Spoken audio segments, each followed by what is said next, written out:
I'm built to win. Applied myself, I filled it in. No time for the doubt, they counted me out, I'm getting it in. Yeah. No time for no loss, I'm paying the cost, I'm in it to win. Yeah. Refuse.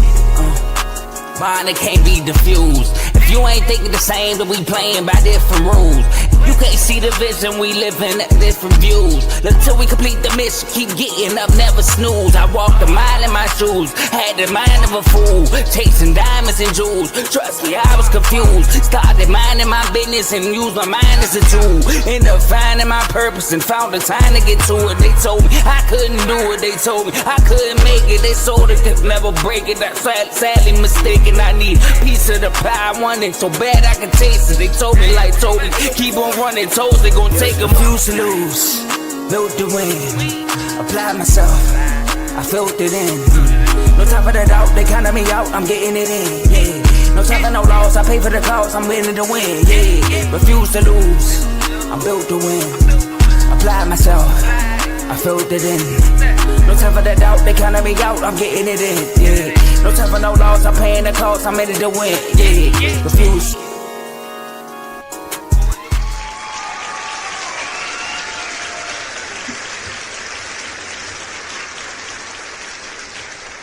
Hey, let's go.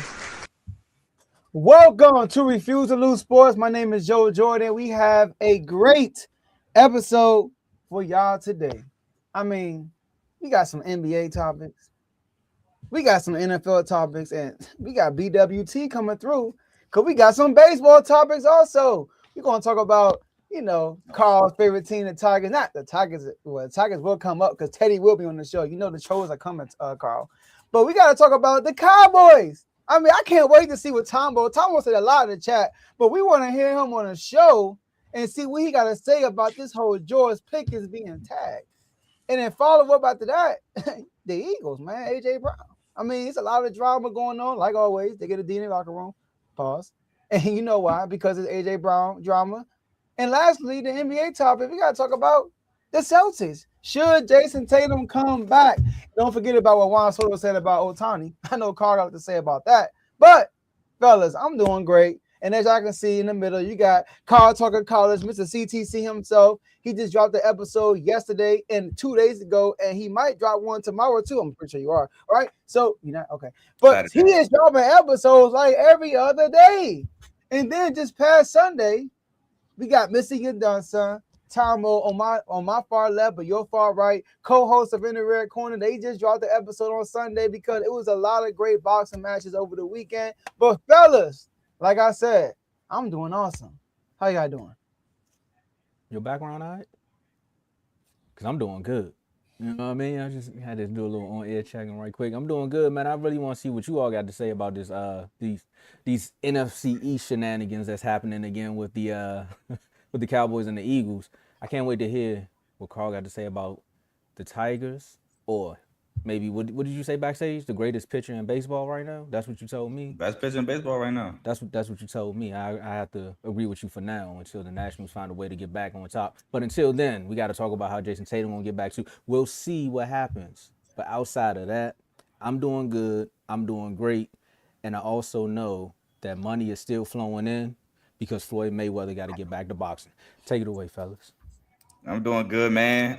Yeah, like I said, no show tomorrow. I will drop a show tomorrow about the Michigan-Illinois game. That's a big game in the Big Ten. But show Saturday, CTC. Please tune in, and I'm excited to go. I'm ready to go, ready to start the show. Let's get it going. Hey, I'm tuning into that Floyd fight, Tombo. I'm tuning in. I'm not. I'm watching that. I want to see it. I see Andre Ward trying to sell it, though. You know what I'm saying? He's trying to sell it, trying to do his best. I got him, But I can't wait till you do the interview with him. That's gonna be I'm so cool on that fight. It's all good. I think it'll be good though. One more thing before we get to the brass tacks of the show. Carl, have you been getting your rest? Because March Madness is coming. Ooh. Oh yeah, for sure. Okay. Shoot, conference tournament start next week. Some of them. That's what I'm saying, man. Hardest working person on the network around about this time, man. No, for real. I got a question for you, Tom, before we go. Do you think Floyd could beat some of these fighters today? Yeah, he definitely could beat Frank Martin. Nair Albright. You dropped the name. Who else out there? Name. Oh, my bad. He could probably beat Hey, do you, Tomo? He could probably beat Rolly. He could probably beat Ryan. I'm not gonna lie. He could probably get Ryan a little run for his money at 40. He pushing 40, 50. I think he can get Ryan. He passed 40. He fought Matt Pacquiao. He was 40. Yeah, you're right. So he pushing 50. Yeah, no, I think 50 probably. Ryan might be a stretch because he all fast. But I think some of these fighters, but yeah, off rip, I'm going Frank. All right. Man, he might put balls on Devin. Oh, my bad. Go ahead. Man, he do. Oh, snap. I mean, if he could be Ryan, but look, we got a great show for y'all today. We got streaming this on multiple platforms, but we want to get y'all towards YouTube because most of our content comes to YouTube. You might get some on TikTok, you might get some on IG, you might get some on Twitch, you might get some here, Facebook, everywhere, X. But all the content goes to YouTube. So make sure you subscribe on YouTube and tune in on YouTube. And make sure you follow us on all social media platforms, especially YouTube, at Refuse to Lose Sports. You see right under Carl, at Refuse to Lose Sports. But on X and Twitch, you can follow us at R2L Sports. And share this episode with somebody.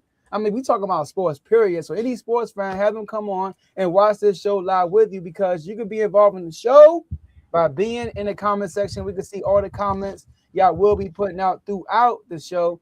Shout out to Little Griffith. I know you've been pleading that AJ Brown not going nowhere. We don't know, but we're going to talk about it, so make sure you stick around for the last topic. And last but not least, enjoy the rest of the show. But hold on, we got one more thing to do, Tombo. It's Thursday.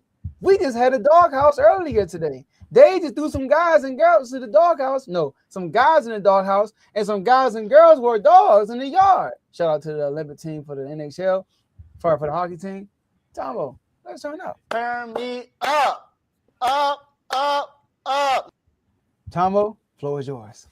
Well, and just like that, it sounds like they're trying to ramp this player back up.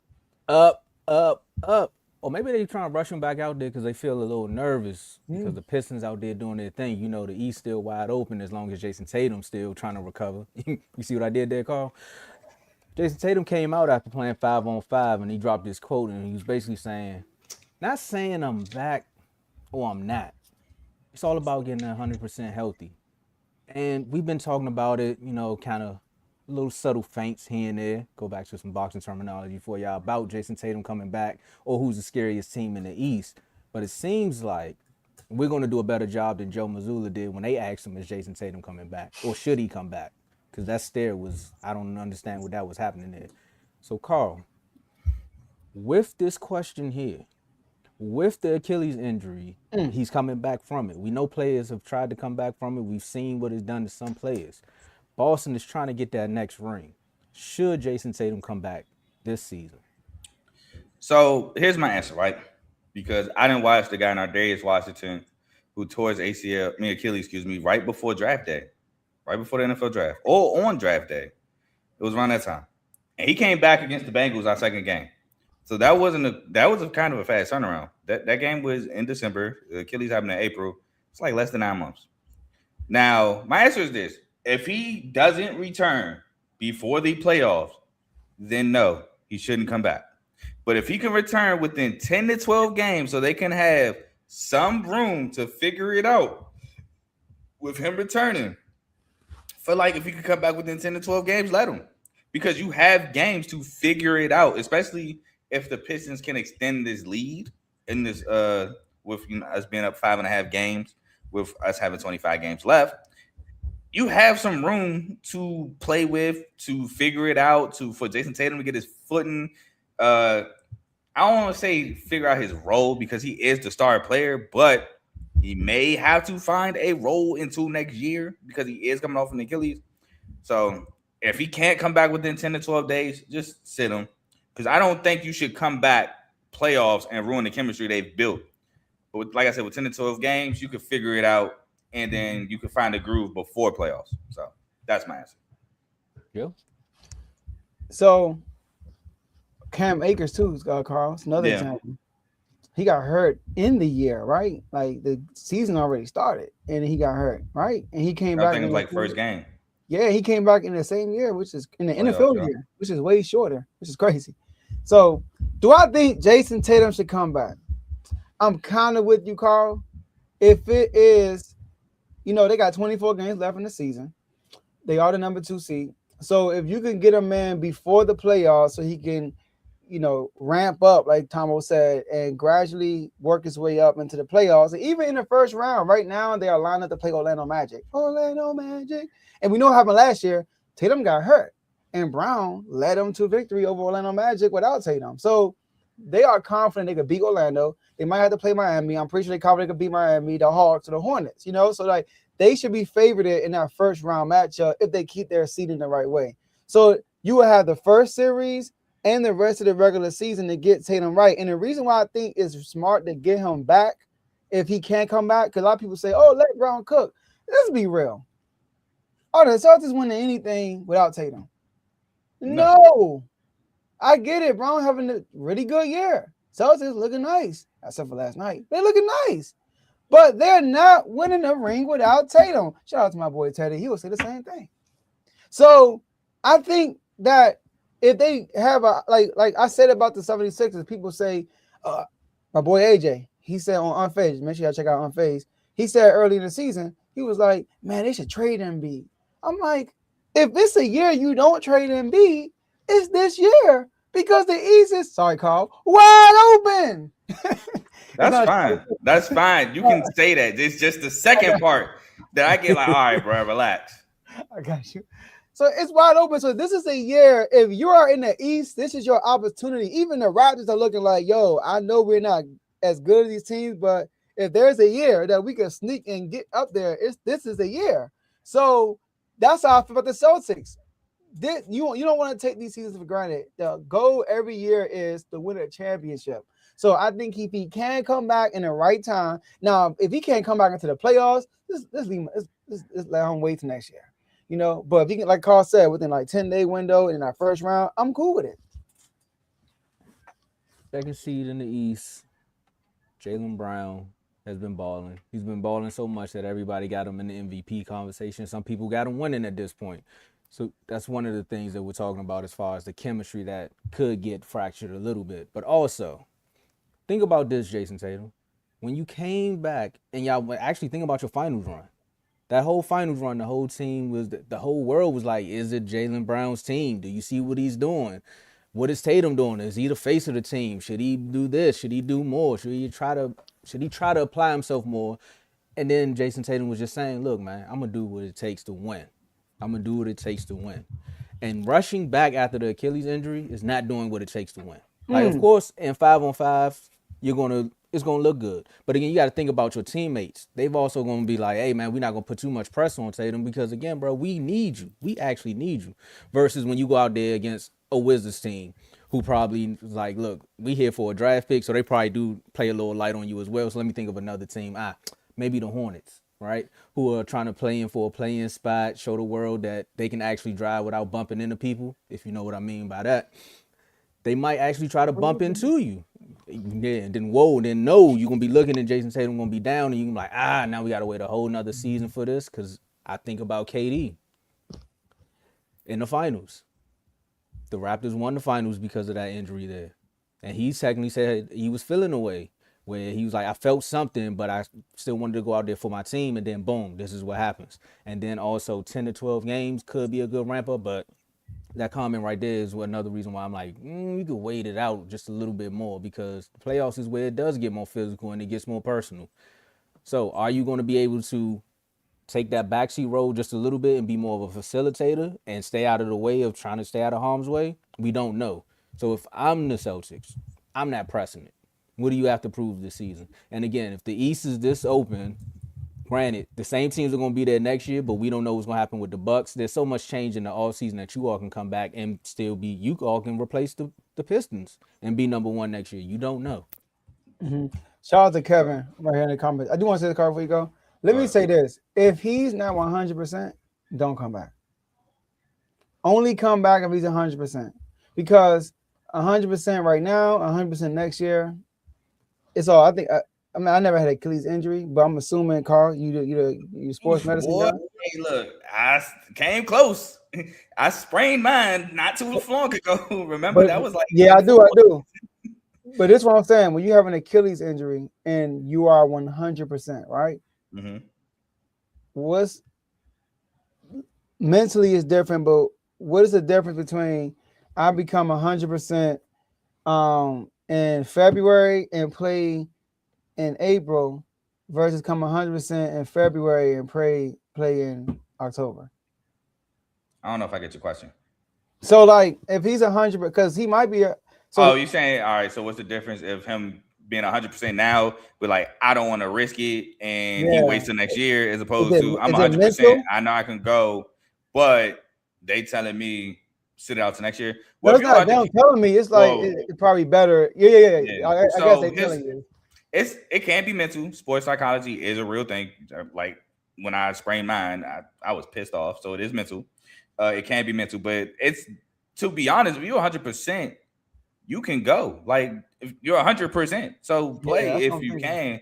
Like waiting is not going to change much. Now you can. That's why you have rehab, and that's why you have the steps. You got non-contact practice at first, then you got some contact, then you got contact, then you got 5-on-5s. It's ramping it up so your injury can take the pounding of playing, for the lack of better terms. But if you're good, you're good. It's whether you play the same day you're 100% or months from now, it's not really going to change much. And I mean, if you get hurt again, you probably was going to get hurt again regardless. That's how injuries. I mean, injuries have to not. I don't want to say have to happen, but injuries happen. Like it's not like, dang, if I would have waited 3 more months, this injury wouldn't have got hurt again. It was going to probably get hurt again regardless if you got hurt. The time difference, if you're 100%, really not going to make a difference. Yeah, now, you can get hurt because you're not used to like maybe the physicalness or whatever. Yeah, that's the part of it. But I mean, that's part of the risk. In October, you waiting 7 months after you was 100%. It could be the same way if you wait the 7 months. That makes sense. Because the reason why I asked, because I know you mentioned the KD one, which is a great example. See, KD was dealing with an injury. You know what I mean? He wasn't 100%. So that's why I'm saying if Tatum, and then you did just read the article. You did say that he said that he said I'm not ready, or I'm not. No, he said, where is it? Is that not saying I'm coming back or I'm not? Basically, not telling you all if he coming back or not. Like you're not making a decision, but it's all about. He said it's all about being 100% healthy. So right there is saying like he probably not 100%, right? So if he's not 100%, then don't come back, because you're like bro saying in the comments, you're risking long-term success for something that you might not, something that's not guaranteed right now. It's not like if he comes back, it's guaranteed like ship. You know what I mean? It's not like they win the East, they win the whole thing. They still got to play one of them dogs in the West. So if he's not 100%, he should just wait for next year, bro. But if he is 100%, come back. Yeah, and that's what I was going to say. Like for the people in the comments, I'm not saying put him back out there regardless. No, what I'm saying is if with 10 to 12 games left on the year, which it would have been 10 months. I did the research. He got hurt May 12th, 2025, game 4 in the Eastern Conference Semifinals, right? 12 games into the end of the regular season for the Boston Celtics, it's March 22nd, 8 o'clock against the Timberwolves. That would be like the line of 12 games. You will have 12 games left, including that one from that spot. That's over 10 months since the injury happened. That's not rushing back if you feel 100%. Some guys recover faster than others. Some guys take more time. If he feels like if he feels 100% before that game, I would let him play. And you don't have to let him play 30, 40 minutes. You could put him in 15, 20 minutes. I get your example, Tomo, with KD, and I'm going to even say with Tyrese Halliburton, but those are guys that actually rushed back because of the significance of the scenario. Yeah. They were hurt already. It was still hurt. Those are guys that, and if it was the regular season, that game, they would have sat it out. But because game 7 in the finals, Tyrese said, no matter what, I'm going. I think the Warriors were down. I think it was game 5 when KD rushed back. They were down. Yeah, game 5, KD rushed back. Hey, man, we might lose. I got to come back. It's the finals. So those are why those guys got hurt. But like man Joe said, we seen guys come back the same calendar year of tearing their Achilles. So if they take 100, in football, which is way more physical, you got to do breaks, tackling, running backs. You got to cut all that. I will say the basketball though is you probably put more on the Achilles. I mean, you got to cut and everything too, but with football, especially a running back, what if they hit you low? Oh yeah, true. Running back, you definitely you cut. You got to read the offense. You got to cut off the offensive line, read the holes, jump cuts, jukes, spins, all that too. So if you could come back in the same calendar year, you could come back. Now, like Joe said, if you're not 100%, then don't force it. Don't force it. But if you feel 100% with 10 to 12 games left, we can get you in there. We can start you off slow, ramp you up. You can figure it out with the team. Playoff time come, you good. And he don't have to be. Go ahead, Tombo. I was gonna say this. I was gonna say it to close it out, so I'm gonna let you go. Okay, I was about to say the only thing I like. You might fear like, oh, he might not be Tatum right away because you see like KD, he was himself because he waited like a year and a half. But you see like what people say about like Aaron Rodgers. Look at Aaron Rodgers with New York, and then as the season went on, he looked a little better. That's how it is with the Achilles. Like mentally, you still worried about it, but they don't need Tatum to be Tatum for real. Like they just need him to be better than what they got. I feel like, and then this will help for next year also. Like you said, Carl, it's like a little ramp up for next year. So I think if he's 100%, he should go. Yeah, and I was going to just, like I said, to close it out, I think the comment that he made as far as the quote about being 100%, I think that is a little bit of the mental part too, right? Because it's just like you're never fully 100% because in the back of your mind, you're like, what if this happens? The what if is there. So that right there could be like 100%, but technically your body may be like, just go out there and play. But in his mind, he probably like, I don't know. Sports psychology is real. Like, I'm not going to lie. My Achilles, bro. I was nervous. I never had an Achilles injury, but I will say this though. When my hand was swollen, y'all. My hand was swollen. I had bought a AC jump, right? And I played basketball in a playoff game, and it was hurting. But when the game started, I was dapping people up with my hand and everything. Like I forgot I had it. The adrenaline kicked in. I totally forgot I had it. And afterwards I was like, my hand. So I mean, you could say that, but I think Skubal probably saying the same thing. It's part of the game, bro. Injuries happen. It's part of the game. Okay. If he not, look, I'll say this one thing to just to comment. I'll let you respond. Kevin Robinson. Yeah. If he's not 100%, I mean, if he's 100%, that means he will be the slasher and the cutter that you like that he is. If he can't do that, then he shouldn't come back. Yeah, he's gonna be Peyton Pritchard. Hey, what's wrong with that? Hey, bro. Hey, no shots at my guys. On purpose? You took that shot on purpose? Like you knew Carl was going to respond like that? Nah, I just threw the name out there because Tatum's better than Peyton. So if you want him to be Peyton, you want to have two Peytons. No, I don't want him to be just a jump shot shooter. I just said if he can't slash and cut like he did before, if he can't be himself, don't come back. Yeah. When I was saying himself, meaning mentally, like, that's gonna take time regardless. If he come back right now or next year. Well, technically, you can just listen to a song by his lady, and that might get him right back in the same mind frame.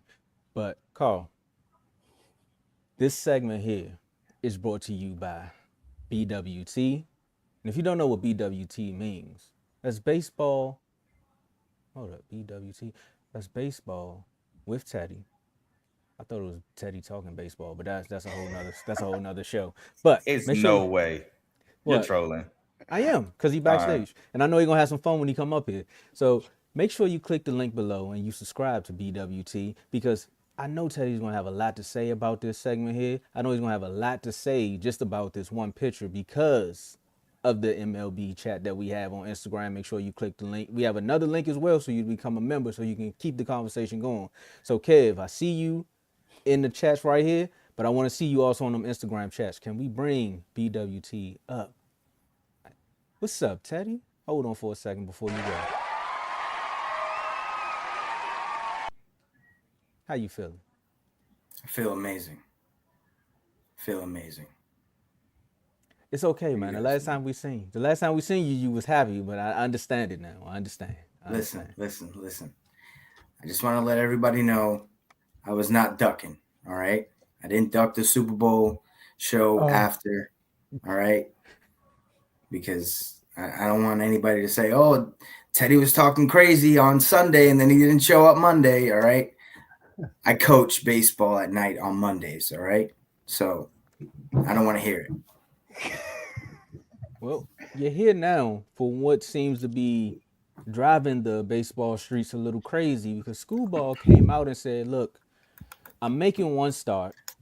And the reason why he didn't announce it, he wanted to keep the momentum of the WBC. But I'm just making one start. I'll stick around for a few games, basically one pitch, and that's it. So, Teddy, when you heard this, just give us your reaction to Skubal cheating the game. Dang. Hold on, let me go first after he said that. Nah, bro. Nah, I gotta go first after he said that. I was trying to let Teddy go first, even though this is my guy and I got a lot to say, but hold on, bro. You're not about to do my dog like that. Go ahead, Carl. Nah, we not about to do that. Y'all mad at Skubal. Y'all need to blame Detroit. Ooh. Blame the Tigers organization. You know why he's doing this? Because he ain't got paid the money he rightfully earned. He had to go to arbitration to get the $32 million, which ain't enough for me, this year. He got back-to-back Cy Youngs, the elimination game, Game 5, in the ALDS. He broke not one, but 2 records. He had 13 strikeouts. And we couldn't hit for nothing. And we still lost. And he still ain't get paid. He had like 40-something strikeouts in 3 games in the playoffs. That's crazy. He had multiple double-digit strikeout games in the playoffs. Skubal is the best pitcher in baseball. And you know what we do? We pay Framber Valdez $30-something million a year instead of giving that money to Skubal, who rightfully earned it. So y'all can be mad at Skubal all y'all want. Y'all need to be mad at the Tigers organization, because if Tigers would have did what they're supposed to do, I say give him a blank check. He deserved whatever number he want. He would be playing the whole World Baseball Classic. You know why? Because he would have his money. But no, the Tigers want to be cheap and not pay him. So now he got to do this to get his money. So I'm not mad at Skubal. I'm mad at the Tigers. Now you can go, Teddy. All I ask. I'm mad at Lay your Skubal. head on that pillow at night. Okay, Teddy, go. I'm mad at Scout Boris, who probably pushed him to make this decision. Because you know Skubal gets paid, Boris gets paid. But it's honestly disappointing. Just as a fan of the game, to have what is going to be one of the most electric forms of the game and not have the best player out there. Like, he's gonna go pitch against Great Britain. Like, I love Jazz Chisholm, but he's the best player on that team. Like, I mean, come on. You're going to go out and get maybe 8 Ks in 4 innings, and then you're going to wrap it up for the whole tournament. You're not going to pitch against DR in potential semifinals to get to the finals. You're not going to be in relief after Paul Skeens goes out and pitches a championship game. Like, that's what the people want to see, especially with what the kid did for hockey. Busted his whole face. He busted his whole face. And went out and scored the game-winning goal for gold. And then Skeens goes out and says that's what we do. So we know Skeens is on deck. He's ready to go. No matter what Mark DeRosa needs from him, he's gonna throw. So I'm amped to see him, but it's just disappointing as a baseball fan to not see the best be out there at the best form of the game. You know what's different between Skubal and Jack Hughes? Jack Hughes got a contract extension. You know who didn't get a contract extension? Tarik Skubal. I get that. I totally understand why he's not doing it, but it's just I just want to see him out there, like in the finals, and those games are going to be electric. So Come on, man. So when I'm hearing from the baseball community is that, like, other countries take this more seriously than the Americans. 100%. You know, so like if Ohtani was in his Tarik Skubal situation, he will play pitch and bat probably. So like that's what I'm hearing. I'm hearing that it's yeah, he's not pitching this year. He's not that's pitching? because Okay, he's cool. coming off the injury. That's because he's coming off. Okay, that makes sense. Hey, he pitched in the regular season and the playoffs before this. But then he pitched in the last WBC though. He did. He struck out Trout to win it. Shout out to Ohtani for the goal. But anyway, Ohtani. so yeah, that's what I'm hearing. So we shot thoughts on that.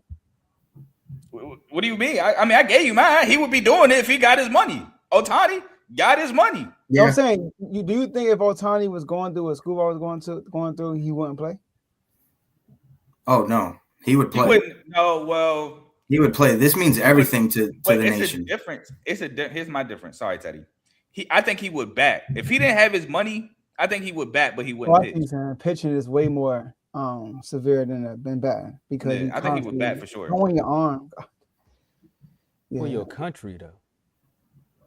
Hey man, it's a lot of I was about to go somewhere. I don't think I want to go there. This is like having Steph say, "All right, I'm gonna just shoot a 3."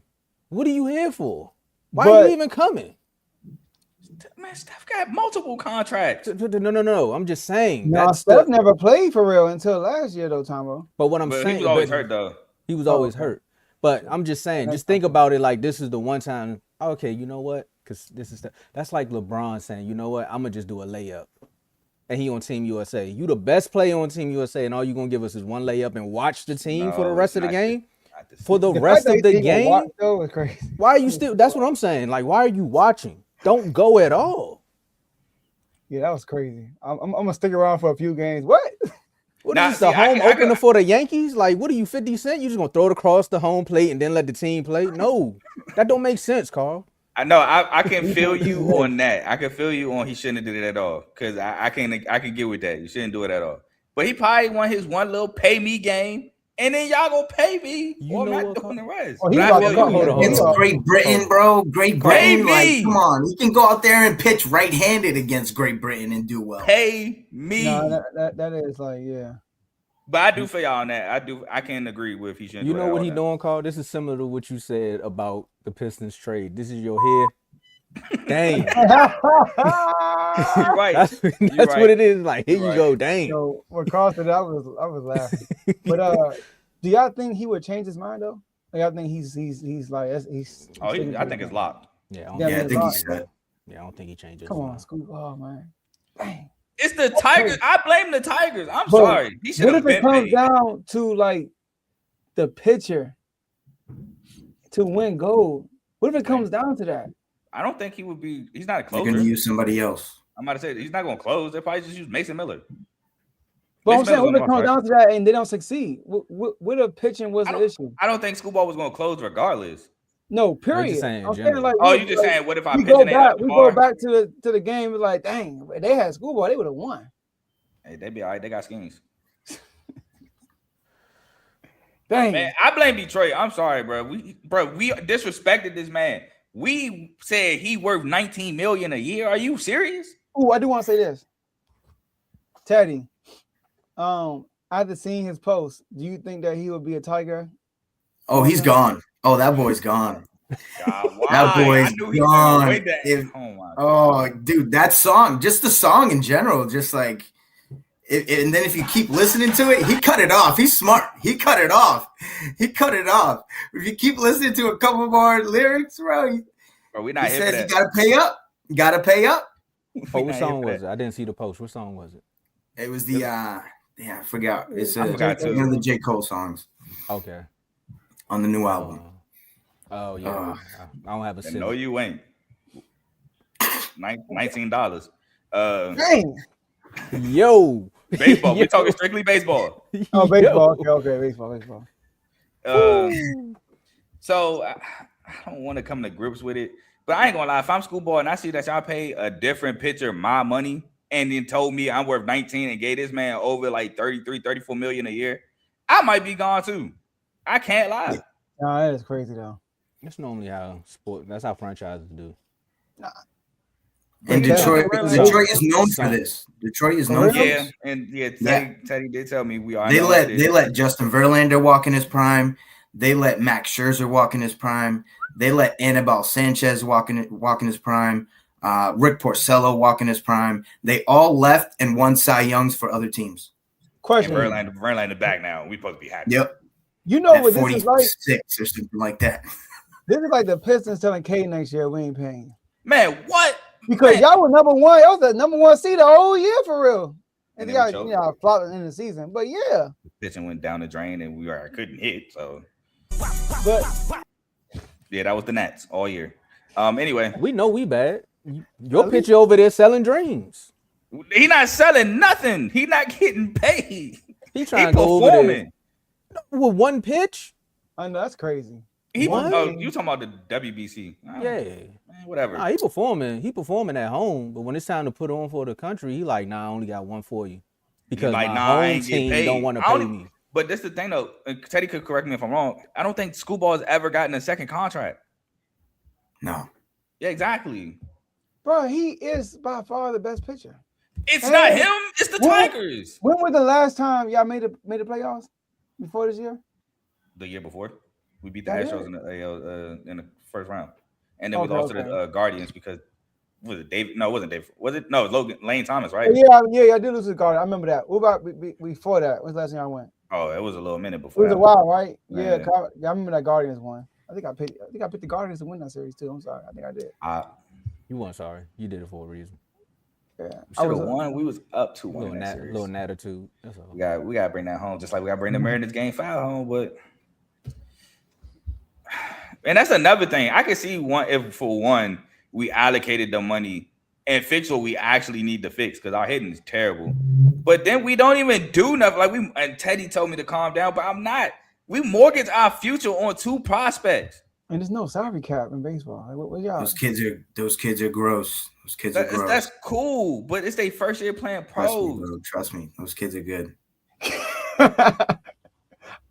Yeah, I trust Teddy. Kevin's hilarious.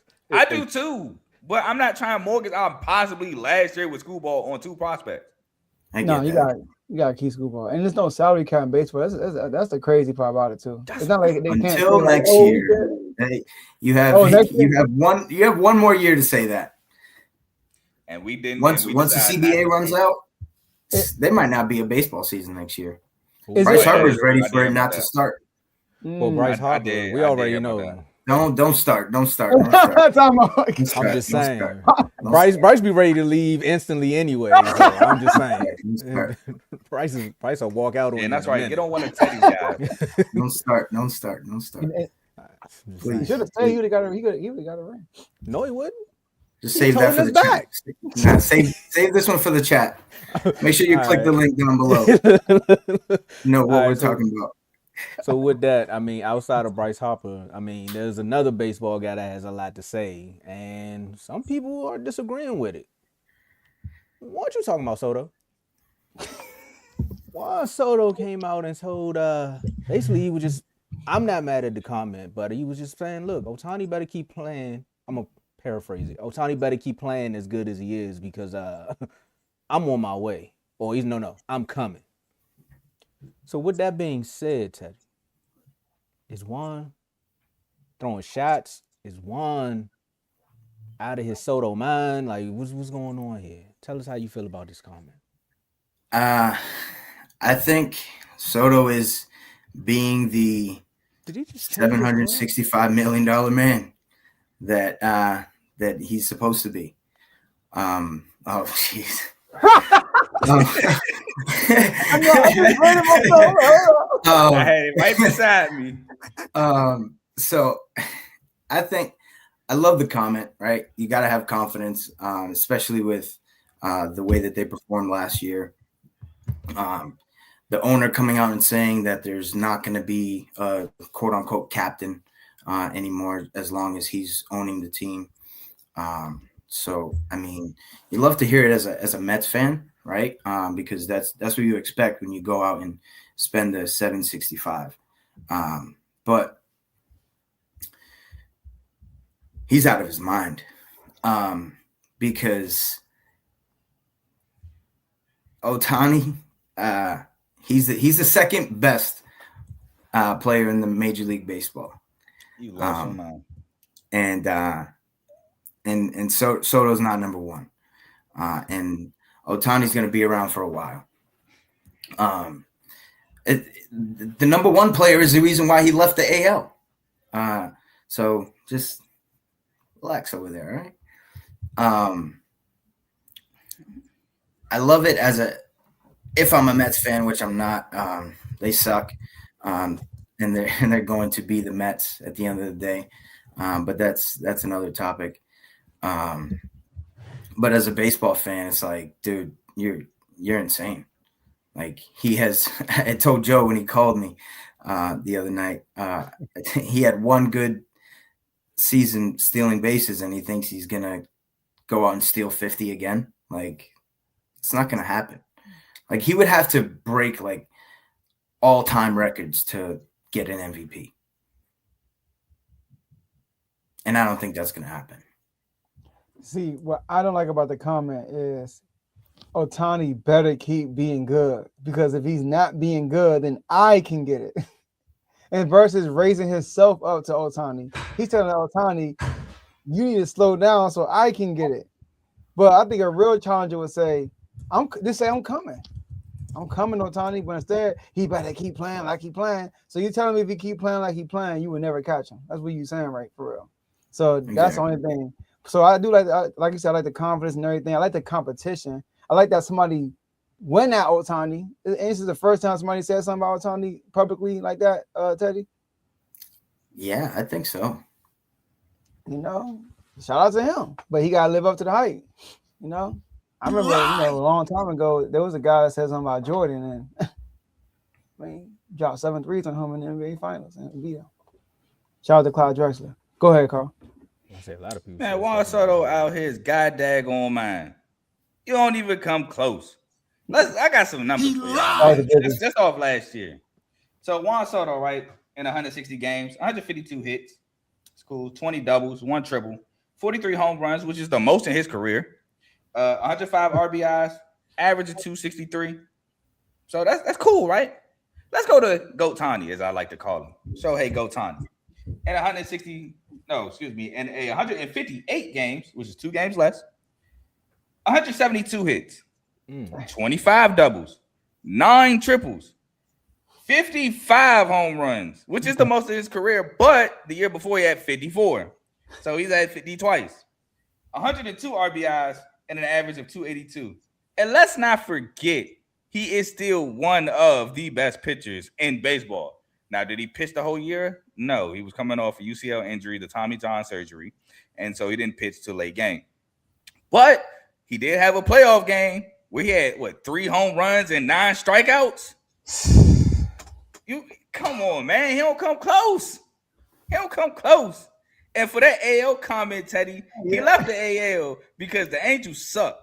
That's why he left the AL. He went to the Dodgers to go get a ring. Now, I mean, I'm not a Dodgers fan. I'm an Ohtani fan for sure. Not a Dodgers fan. But I'm glad he did it because my man got 2 of them things. 2 of them things now. I just want you to realize that I was talking about Soto. Yeah. And the fact that you were talking about Ohtani just makes Judge so much better because he made 2 guys leave the American League because they knew they couldn't win MVP. All rise. Case closed. Bang. All rise. So I thought it was a shot at my guy. So no, I knew you were talking about Judge. I take it back because I know how Teddy get about my guy sometimes. So I thought he was just looking to take a shot at my guy. So I apologize. He was saying he let the Yankees because he knew he wasn't going to win MVP. What Judge understand? Oh, that's facts. And I mean, I give it to Judge. He's the best hitter in baseball. I said it in the chat. So I give him that. Boy, come on, bro. Come on, man. And the last thing I want to say is, I understand that he getting paid $765 million. Wouldn't you want your guy getting paid $765 million to be a captain? I mean, that's just me. But he lost his mind. I mean, well, technically, your team don't pay you. Bro, we not talking about the Tigers. My bad. You changed your shirt. My bad. Different team. We changed the topic too. You right. I was gonna say one thing though. I just want to throw in one thing. Do we all really think it's really absurd that a ex-Nat came out and said something crazy? No, just like I don't think it's not too far-fetched. You know, Bryce Harper does it all the time. I know we changed the subject, but I'm just saying Bryce Harper did it, and look what happened to him. So what happened to him? He made the World Series. They just lost. Yeah, but the Nats won before him. Eddie, correct me because I'm not sure. I actually take that back. The Nats won before him. Yeah, they lost. Ooh, Carl. I see that. Go white, my boy. Big game in 10 minutes. We ain't won in Mackey Arena in like 12 years. What? MSU fan pop out of nowhere. That's a burner account. I got my MSU basketball shorts on. Just FYI, I'm ready. But I'm with you. We playing Purdue. Yeah, I know, bro.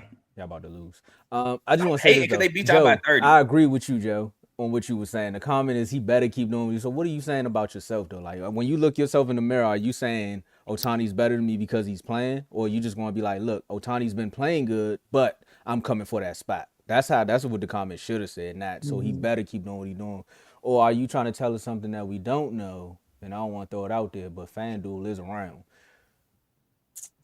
Teddy, hey, one more thing, and Teddy could also correct me if I'm wrong. His teammate got a better chance at NL MVP than him. Whoa. Ooh.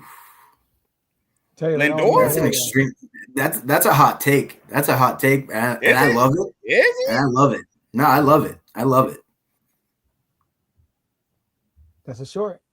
I love that. Wow. I mean, Lindor had I don't want to say he had a case 2 years ago because it was Ohtani by far, but. No, he did. No, he definitely had a case. He definitely had a case. Over 50-50? He definitely had a case, though. If he didn't have 50-50 going crazy, that's my point. But like, we could say, all right, I give you this. We could say if Ohtani ain't do what he did, he had a case. But then does that mean he has a case? Yeah, but he had to do something that nobody's ever done for somebody to not to have a case. He did it. The guy went out and balled, and he was clutch. He was clutch. Francisco Lindor for sure did that, and that's why I brought up his name. But I'm saying Ohtani went 50-50. Whatever, dude. Aaron Judge hit a home run off of him, bro. Get over it. Congrats. And my man got the ring. Your man's don't. Teddy, the good thing about it is you're going to get the last word here. So let the people know where they can find you. We appreciate you coming on the show, giving Carl a little bit to talk about as well. Made him go change it. He had a whole wardrobe malfunction just now. But take it away, Teddy. I appreciate you guys having me on. Always a fun time, especially when we talk baseball. Spring training is ramping up. WBC next week. I'm rooting for USA. Sorry, family, but it is what it is. I'm sorry. That's okay. But yeah, you can find me on Instagram at @that_kid_Mercado.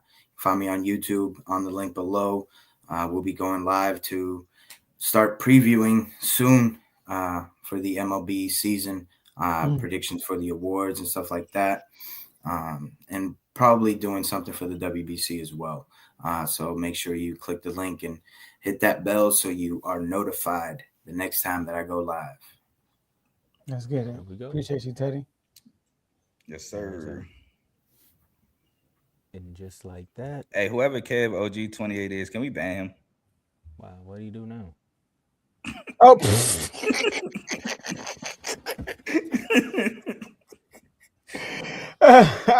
Well, we can't ban him just yet because we about to talk about his two favorite teams to close the show out. Well, we're more so going to start with one of his favorite teams. All right, Carl, you went off on your team. Now I guess it's my turn next, right? Ooh. All right, so let's switch it on over to football. Yo, Carl got hats for days. What in the Ray J is going on here? Wait, whoa. No. We got to use a different name.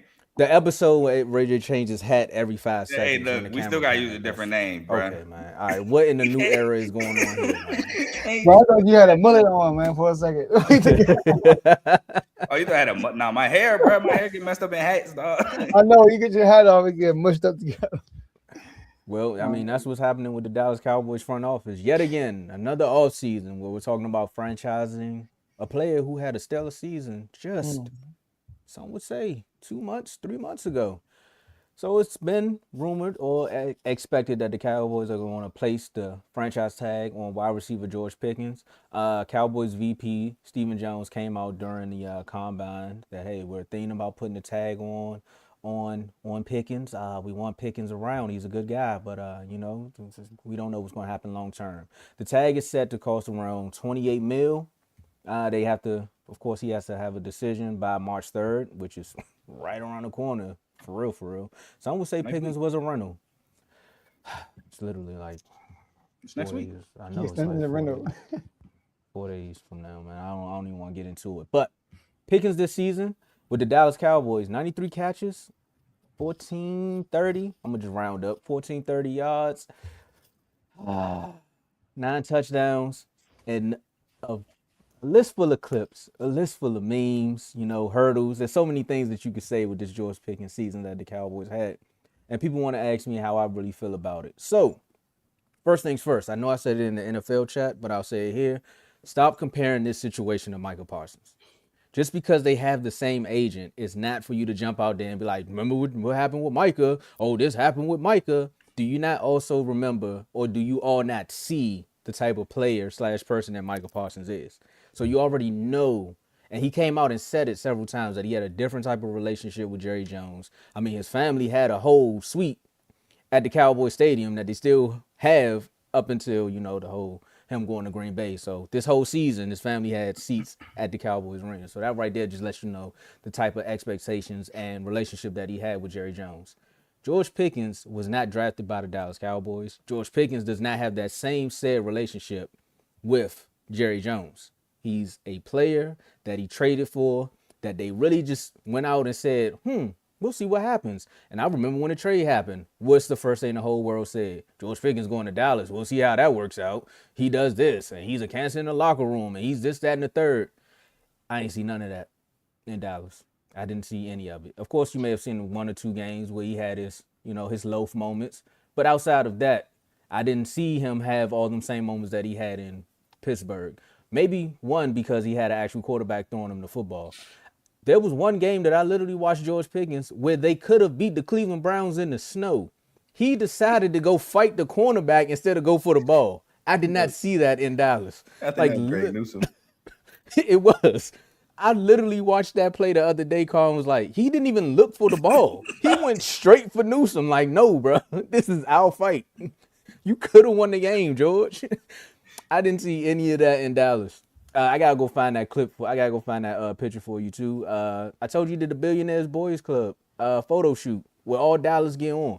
This is a whole nother George Pickens that we've been seeing since he's been down in Dallas. As far as the locker room, all the players love him. You already know what Dak and CD and all of the guys said about making sure that he signs back. But when it comes to this franchise tag, I genuinely think they just want to put the franchise tag on him to get the conversation going, because the Cowboys like to wait for whatever reason to see what the players are going to do when they technically could just get the deal. Well, they could throw out an offer now because you can't get the deal done unless the other side agrees. But also, if someone throws out the number of 40 mil, George, it was nice knowing you. I'll let you guys add your 2 cents. Yeah, like I'll be quick. So like, I don't think franchise tag. Hold on, Joe. I'm sorry. Yes, we get an A+ in the family category. Yeah, you know. I don't know. I didn't look at it, but I'm just saying it on air. I won't be surprised though. So like, I don't think the franchise tag is a negative thing all the time. It depends on the situation. Like look at T. Higgins' situation or Jamar Chase, who's been a Bengal for years and years and proved their worth to the Bengals over years and years and years. And then when it's time to have contract talks of a player you drafted, who you should have prepared for to sign, you franchise tag him. George Pickens was a quote unquote rental. People say like he was signed or traded for over the offseason last year. He had one good year with y'all. And people got to remember what everything Tom would have said. He was a crash out, right? Like people were worried about him crashing out. Now, like Tom said, he had a couple of incidents, but they were all early in the season. When he called himself one time on Quinion, in the first game of the season, he was about to do something. He thought about it. He said, hold on, I'm not wearing black and yellow no more. I'm wearing different colors. I got to chill out. So I don't think it's negative that he's being franchise tagged. And I'm also agreeing with you. A franchise tag is just a stall for contract talks. So I think right now they're just negotiating a new contract for George Pickens because we all know y'all want to keep him. We all know Dak want to keep him. And we all know CD loves him there too because CD's getting one-on-one coverage now. CD's not getting doubled like it used to be because you got George Pickens to worry about. So I don't see it as a big deal at all, if anybody is making a big deal. I disagree. Sign him now. Why? Because he's bona fide. I got numbers for y'all right here. So Tomo laid out the Cowboys stats. Cool. You might look at like you said, oh, he's a crash out. I'd crash out too if I had Pickens, Mr. Trubisky, and Mason Rudolph throwing me the ball for 3 years, getting and barely 3,000 passing, 3,500, 4,000. I don't even think they touched 4,000 passing yards the 3 years he was in Pittsburgh. Man, I'd crash out too. Huh? Talk to Terry McLaurin. Hey, I feel you. But I will crash out too. And Tomo forgot to mention one crash out moment 2 years ago. 2 years ago. When Russ said what he said and it got back to George Pickens. Oh, I didn't forget about it. I just had to let y'all go. They played the Bengals that next game, and all of a sudden George Pickens couldn't catch a cold. I wonder if that was because what his quarterback said, allegedly, in the press conference. Now, also, I want you to I'll bring it up because I can do that too. This comment right here is exactly why you pay him now. Because you brought up the Bengals. The Bengals decided not to pay Jamar Chase. What Jamar Chase go do? Triple crown. The price went up. Mm-hmm. Pay him now. It might hurt you now, but in the long run, it works out. Now to the numbers. George Pickens, 2022, his rookie year. 84 targets, 52 catches, 801 yards for 4 touchdowns. Solid numbers, right? But then you look at the quarterback productivity. And this is in total. His quarterbacks were Kenny Pickett, who played for 13 games, and Mitch Trubisky, who played for 7. Total, it was 362 of 569, which is a 64% completion percentage, 3,656 yards, 11 touchdowns, 14 picks in total. So that means he counted for 14% of his completions, 22% of the yards, and 36% of touchdowns as a rookie. Right? So the numbers might be like, 4 touchdowns, ew. But it was 4 out of 11 passing touchdowns. So then we go to 2023. We go to 106 targets, 63 catches, 1,140 yards, 5 touchdowns, which 1,140 yards was the most he had in Pittsburgh. But that's great numbers, right? Out of 63 catches, 1,140 yards. His quarterbacks in 2023 were Kenny Pickett, Mason Rudolph, and Mitch Trubisky. Kenny played in 12, Mason played in 4, Mitch played in 5. They went 323 of 505 for a 64% completion percentage, 3,421 yards combined passing, 10 touchdowns, 15 interceptions. Passing for the year. So that means he accounted for 20% completions, 33% of their yards, and 50% of their touchdowns. Crazy. And now we go to 2024 with Russ and Justin Fields, where he had 103 targets, 59 catches for 900 yards, and 3 touchdowns. You might be like, 3 touchdowns? That is disgusting. I can't lie. This is the one year you can kind of pick. But he played in 14 games. And Russ and Justin Fields went for 320 yards, 497 yards, 320, of 497, 64% completion percentage, which is crazy. That is all going to like 64% completion percentage. 3,588 yards, 21 touchdowns, 6 picks. So he accounted for 18% of their completions, 25% of yards, and 14% of touchdowns. My point in this is saying he's a number one. And if you pay him, you should pay him as a number one because he gives you number one productivity. No matter who's the quarterback, he's going to give you that production. His numbers might not look the greatest in Pittsburgh, but when you put it in context, it's actually really good. So he's proven himself to be a number one throughout his 4 years in the league. So you got to pay him because I don't think he does nothing but get better. And then you got to pay him more. So just pay him now, get it over with, and you, like I said, both win down the line. One thing, when he got traded to the Cowboys, his agent came out because the Cowboys would have did a deal earlier because they learned from their whole Micah situation. His agent came out and said, no, we're going to play this year to prove his value.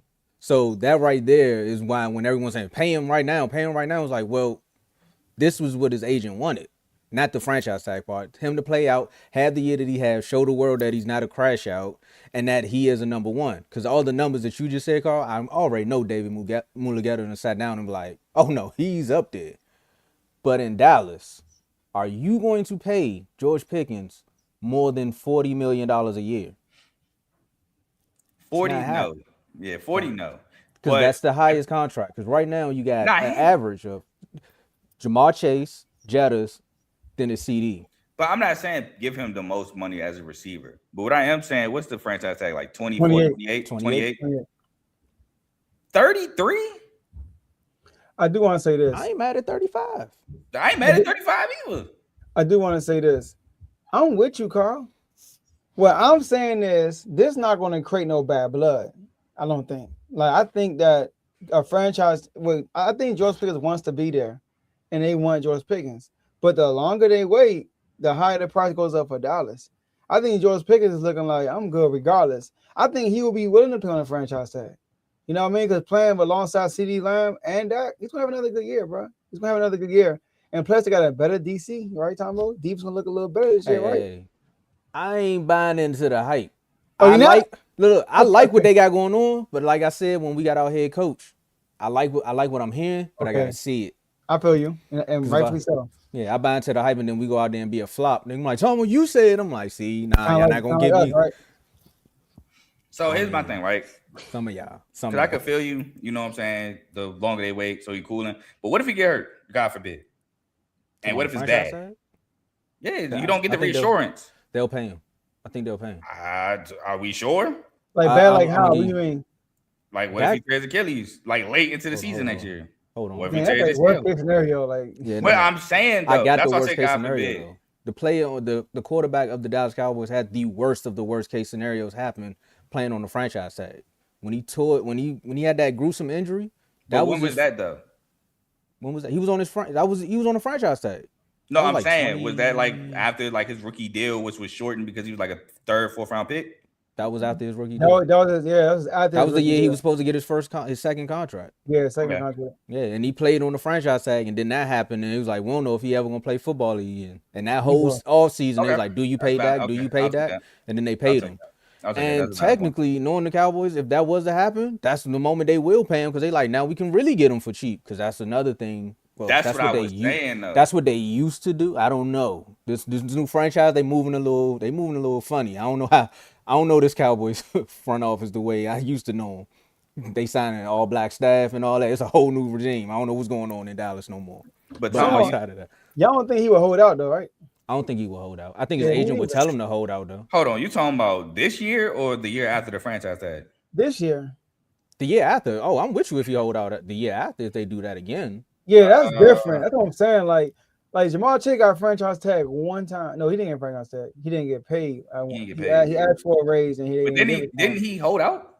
No, he had a training camp. That's what I'm saying. That's hold out. That's a hold out. Yeah, he told him he was playing though. He told him. That's still holding out. Not going to camp and still holding out. I get you. I'm talking about meaning like what Terry McLaurin did. That was he held out too till the end of camp. Until he got paid. That was a real. He was threatening not to play games. But Jamal Chase told him I'm playing.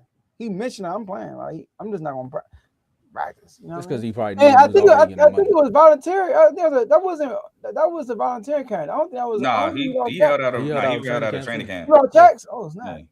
Yeah. He was there, but he just wasn't doing that. It was like Michael. I don't know because I feel like if Pickens hold out this year, it kind of creates the narrative of him crashing out again, kind of, which I think he wants to get rid of. If he does what again? If he holds out. I didn't say if he holds out again. I said if he holds out this year. I don't think it'll be a narrative of him crashing out.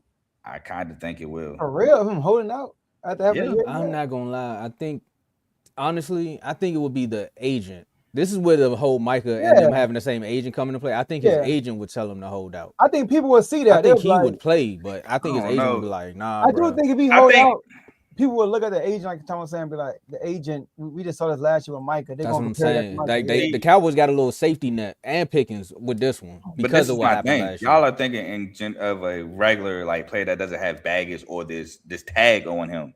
Pickens has the narrative of a crash out, so I think if he sits out, it would allow people to think, "Oh, here he go again."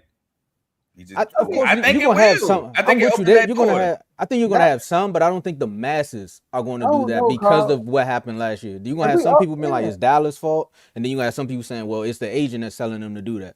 And I think so. We all understand that when people hold out, we don't get mad people holding out because we understand the situation. Like nowadays, some people do. Fans get mad because they want to see a play. But I'm talking about the masses and outside looking in. We all understand when Terry McLaurin was holding out. I bet you I was like, I understand. And me, I'm like, Terry, come back. You know, but like I was just happy.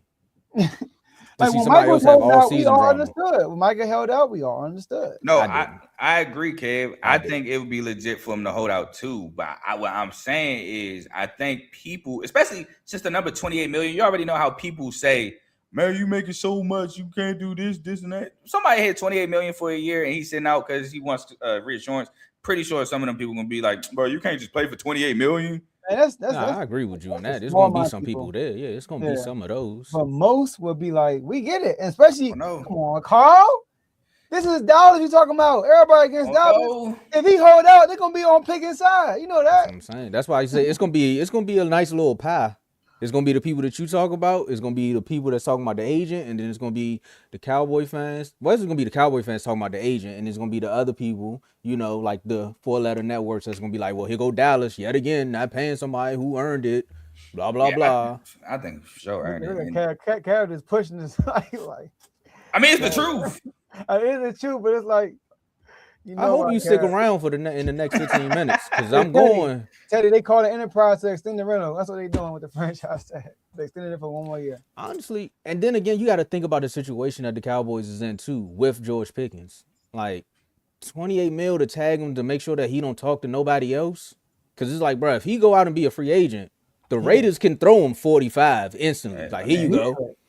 They could just throw it at him. Like, here you go. Yeah. I feel you. I just think they should just get it out the way now. Get it over with. Pay them now. You don't got to worry about it down the line. I'm with it too. I don't get that. You know you want to keep him. Just pay him. Yeah. But it goes back to that's what I'm saying. It goes back to what they asking for. Like, you could throw out a number.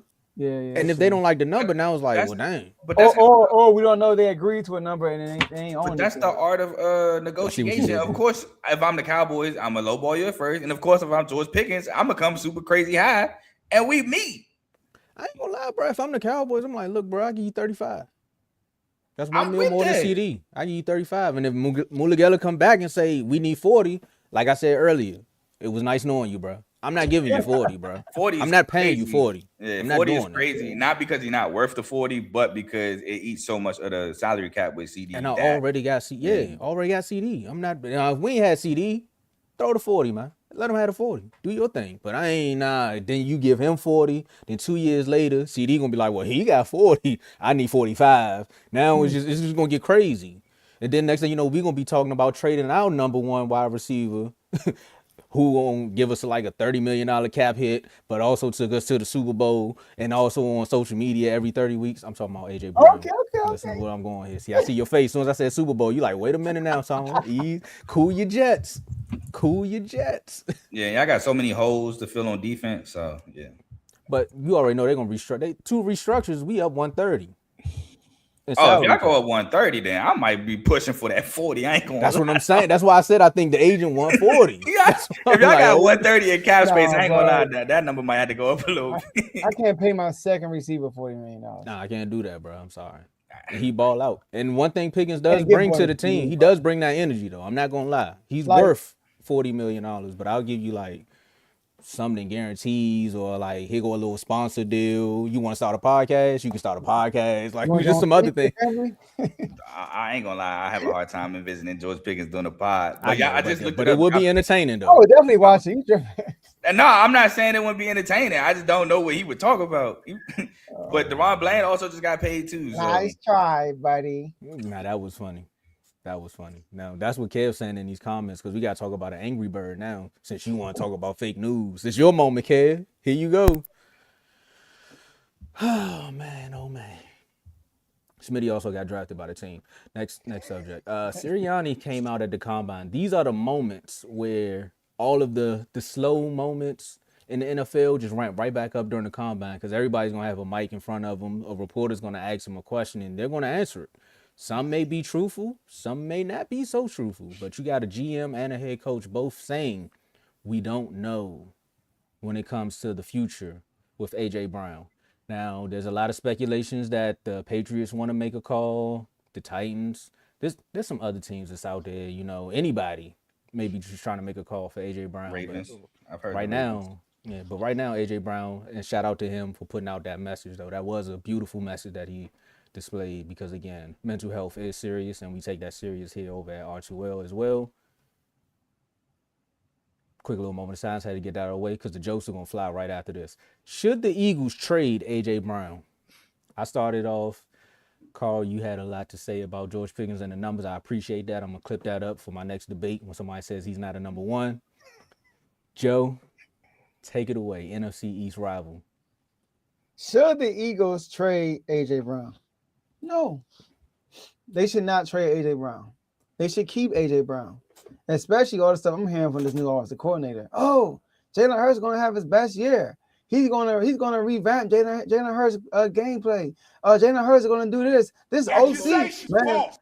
All I know is if Jalen Hurts don't have a good year this year, then he is what y'all say he is. We should trade him. I heard that from some Eagles Wait, he fans. said that? Something like that. Correct me if I'm wrong. Comments. But wait, the OC said Wait, that? Sean, man, you no. That's what I was fans about to said. say. Oh, I thought the OC said that too. Nah. That's what You was on the same. Eagles fans said. Eagles fans that I truly trust. So why trade him if you bring in a guy who's going to change the way Jalen Hurts, not change the way, but give him a playbook that he can thrive through? Why give away his best weapon, which is AJ Brown? Don't do that.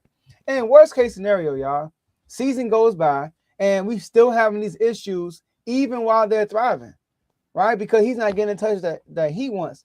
You can always trade him mid-season. And guess what, guys?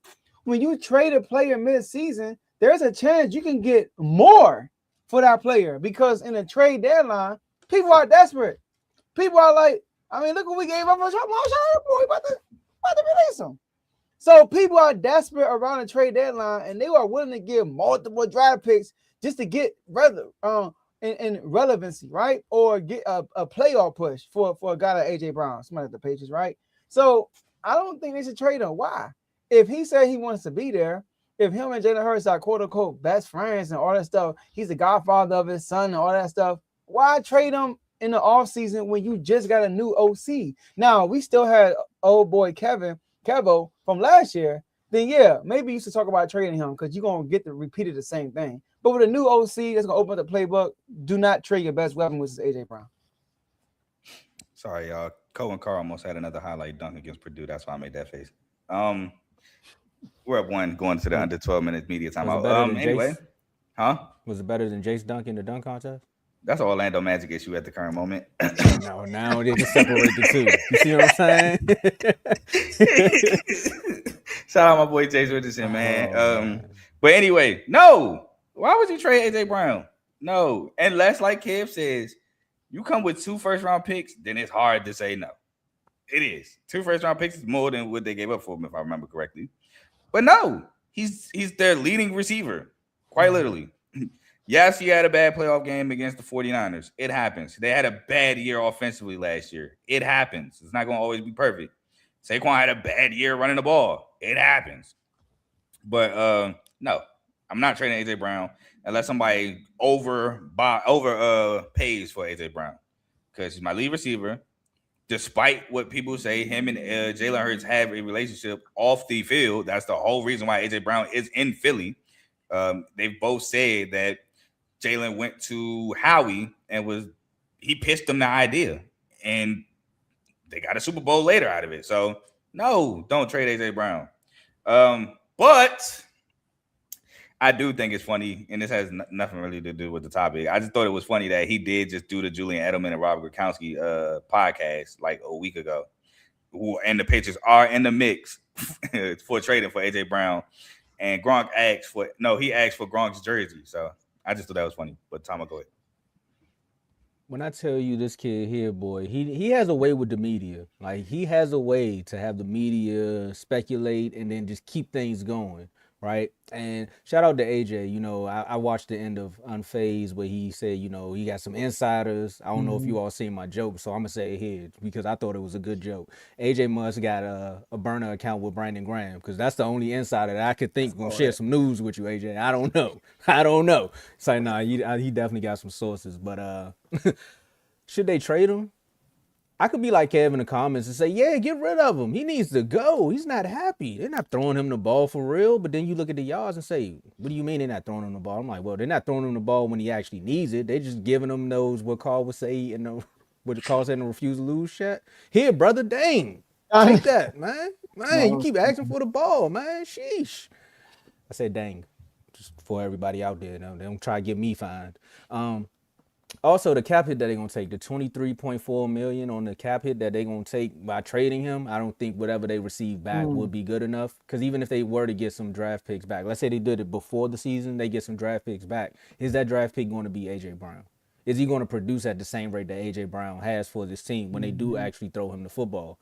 And another thing that you said, Joe, about the offensive coordinator saying that he's going to open up the playbook. Well, I would hope that your offensive coordinator would open up the playbook to tell you what plays you need to run. But Kevin Patullo actually wasn't doing that. He was just calling plays from his phone. But it seems like you see how Carl did that? It seemed like Kevin Patullo was calling plays from his phone.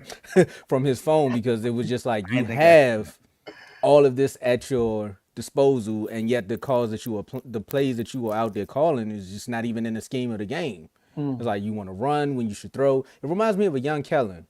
It's like you should run more, but you want to throw. But when you need to throw, you decide to run. And then you run with the quarterback who doesn't want to run, but then he also holds on the ball too long. It's so much stuff that happens with this team last year. So it's just like, give it one more year, see what happens with the offensive coordinator, and if in mid-season, because I was one of the people to say you should trade him before the offseason, but I don't think you're going to get back more or what you're asking for, especially because it's now coming out that GMs don't really have that relationship with Howie as far as they used to make deals with him because they feel like the narrative's out that they're getting fleeced.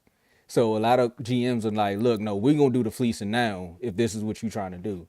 So, again, wait till mid-season, see how the offense pans out.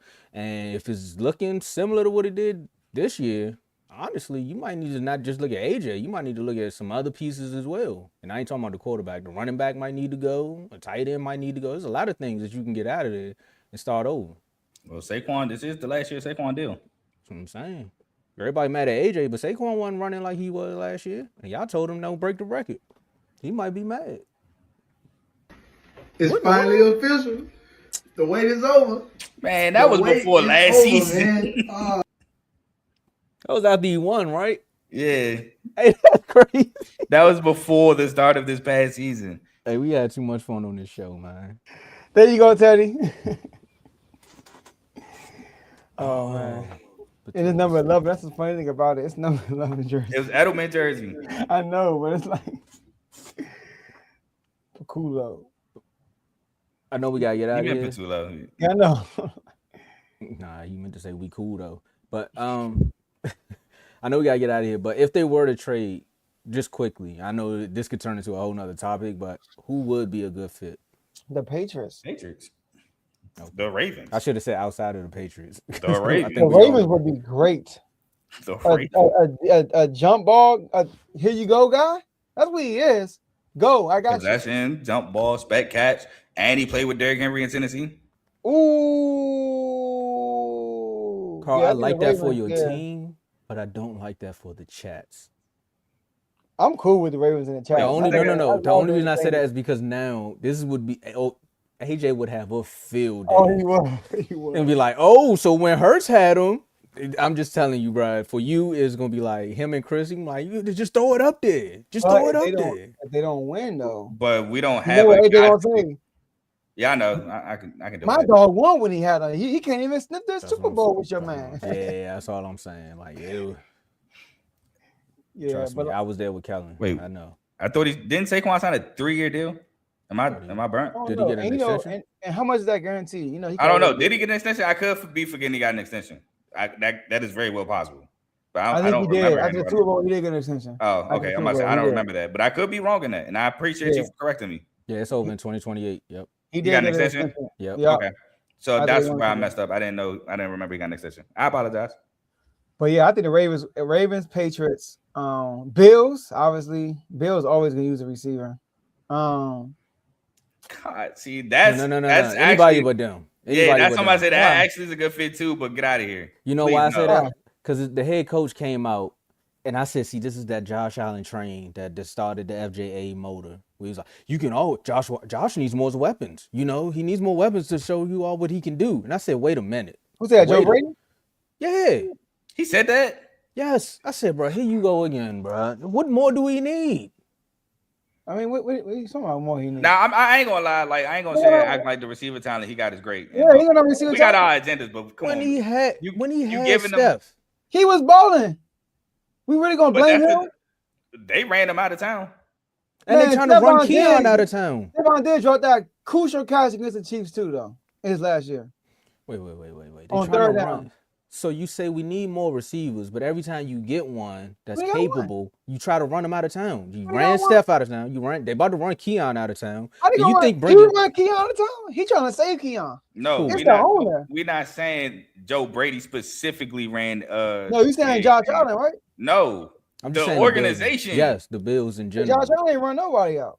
But we just we saying didn't they say keep he did. adding. Yeah, we saying. Y'all FJ. No. See, you muddying the waters. You muddying the There we waters, go, man. see? You just got to hear us out. That's all. We just saying every time they go get them some help, the organization finds. That's what I should say. Let me clarify. The organization crazy. finds a way to run them out of town. So you think bringing AJ Brown to the Bills? Man, what? They Let Josh the owner say Allen was something throwing the wrong. ball though. He would get his no. target. No, he you're gonna not. get that. We We talking get about the that. Bills Let organization. the He gonna be owner on say stream. something like he did to Keon Coleman and AJ Brown. Bro, Out of I there. mean, you think he would do that? Okay. No, but How did the Bills what- run out Stephon Diggs? What did Hold they on. do? What if Refresh my AJ memory. Brown has the game against the 49ers in the playoffs? What if you have a Hold on. game like that? He done had a year. I understand that. years. This man, the second year, he's still not leaving up to the first round pick. Look, I understand that, but we just watched the owner throw Sean McDermott under the bus for Josh Allen having 4 turnovers in the playoffs against the Broncos. I'm asking you a question. I'm How did listening. they run Stephon Diggs out of this team? Refresh my memory because I forgot. So, Tomo, They started correct me by if I'm saying he was wrong, like a locker room. but it was a executive. rift being drew between Josh Allen and Stephon Diggs, and that's why when the Texans played the Bills, it's one, Stephon said it was personal, and 2, we got the photo that came out like it did. It was a rift. They was trying to make it seem like Josh Allen was this before Diggs, and he's gonna be this after Diggs, which he was great. Oh my! Is Am I wrong? Is that why But- Diggs ran off? Is that why But he they, ran but off? no. This is what. So Joe, this is what we want you to listen. We're saying that the organization. I know a lot of people say a lot of stuff about the Cowboys, but the Bills organization was finding ways to feed that narrative, right? They were saying, bruh, he was one of the best receivers that the boy had when he was in his development years. Because before Stephon Diggs, that narrative was true. He was not balling the way he was before he got Stephon. Stephon Now, led the league in receiving Stephon yards helped his him first propel. year. They were also saying that Steph was a bad teammate. He was doing stuff. Going off Bills media. Oh man, Bills media or we talking about the Bills organization? That's two different I things. wouldn't- Nobody wouldn't came be out and shocked. defended Diggs. I wouldn't be shocked. I wouldn't be Josh shocked. Allen came out and spoke about this multiple times. What We're you talking not about? talking about Josh. We never The said owner Josh doesn't is have a culprit. mic. The owner doesn't have a mic, bro. You see What why? do we just You no, see hold on. why? What do you getting on it? We just seen the owner with a mic. They just fired their head coach. They got a new GM. But listen, hold on, Joe. When the owner got up there, what I'm hold on, saying, because there's a clip out there of I think it was the GM that said they wanted to go get Keon or they wanted to go get somebody else, and they ran in and said, "No, let's go draft Keon." I think McDermott didn't even want Keon Coleman. He wanted Yeah, to go and he get blamed somebody it on on defense, McDermott. and he blamed it on the head coach when the I get GM you who on- drafted the wide receiver was right there. Wanted him. I get you on that, but y'all making it seem like don't bring AJ Brown over there because the owner or the organization is gonna run him out. No, All right, I don't think We're that. not saying they will, but we saying there is a potential. all right. Because of Keon Coleman, bro. No, And it's Steph, not there's just two Keon. examples. Yeah, the Stephon Diggs example is not valid because y'all not giving me an example. We gave you Y'all talking several about what ones. the You don't want to media believe. and everyone else saying. Ain't seen nothing what the organization said. Who do you think leaks this stuff to the media, Joe? So we. Oh my gosh. So That you is- just think that is true. you just think stories just pop up out of nowhere from That is reporters? So you telling me that the owner or the GM want to start Tanner McKee over Jalen Hurts? Joe, somebody in that organization said that. If it's a player, then don't blame the owner or don't. If it's a We're player not that's blaming- like that, then we're not it saying might the be player real. said You might that. need to listen. And Kev, If the that player came comes from the out and say that, Vikings. You might listen.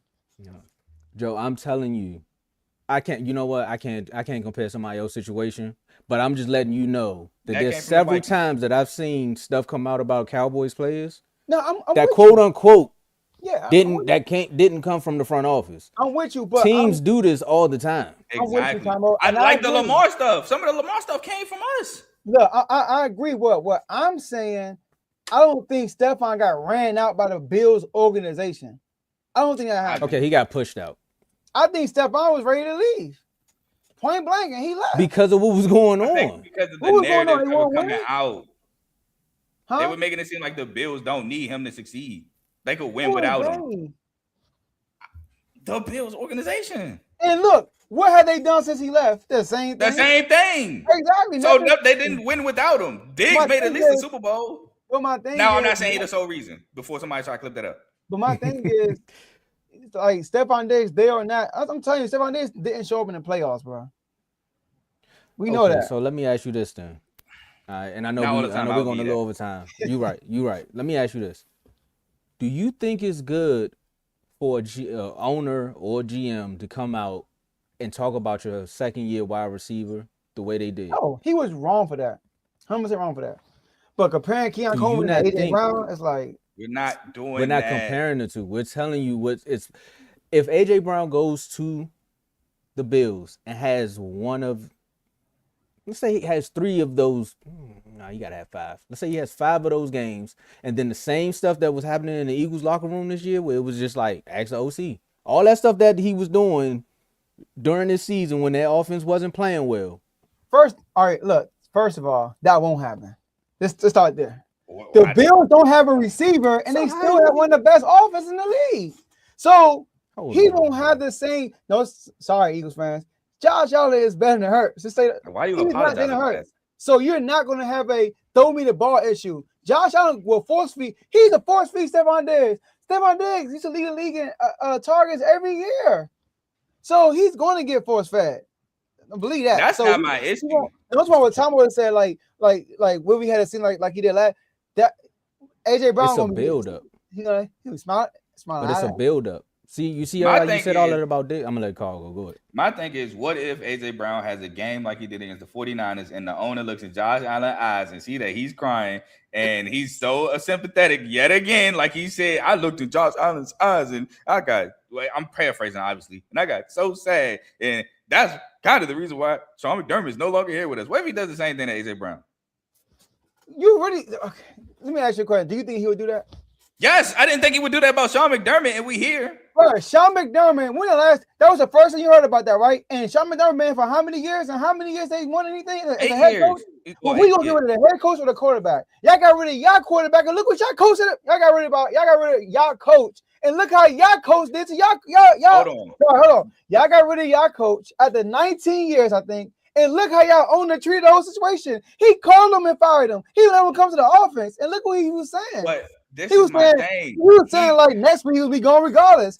And he was there for 19 years. Yeah, but he didn't. He won 1 Super Bowl, and he's had a bad, That's even terrible. Hold on, time out. He's had a terrible track record of blowing leads, even going back to those that Super Bowl year.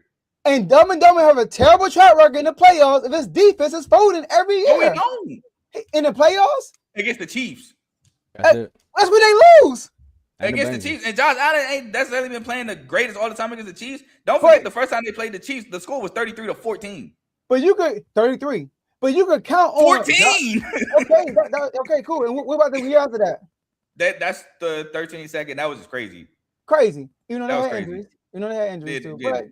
But like Chiefs Dumb had and Dumber injuries ain't no, hey, come on, man. I get you. I get what y'all saying about I don't agree with the comments, but am I gonna say don't go over to AJ Brown because the owner might throw you under the bus? No, he don't have No, a I'm not history of even- doing that. We're not saying that. We're not saying that. We're saying it's a Oh, possibility. he gonna run you out of Buffalo.